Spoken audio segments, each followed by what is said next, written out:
Welcome to my channel guys. তো আশা করি সবাই ভালো আছো। আবার চলে এলাম নতুন ভিডিও নিয়ে। তো আজকে যেই বিষয় নিয়ে আলোচনা করা হচ্ছে, সামনে তোমরা জানো ইন্ডিয়ার সঙ্গে ইংল্যান্ডের ম্যাচ আছে।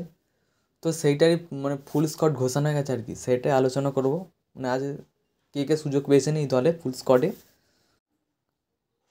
তো Suryakumar Yadav captain, Sanju Samson wicket keeper, Abhishek Sharma, Tilak Varma, Hardik Pandya, Rinku Singh, Nitish Kumar Reddy, অস্কর প্যাটেল সহ অধিনায়ক, Harshit Rana, Arshdeep Singh, Mohammed Shami, Varun Chakravarthy, Ravi Bishnoi, Washington Sundar, Dhruv Jewel wicket keeper. তো এই হচ্ছে সম্ভাব্য ইংল্যান্ড ম্যাচের সম্ভাব্য স্কোয়াডটা ঘোষণা করেছে।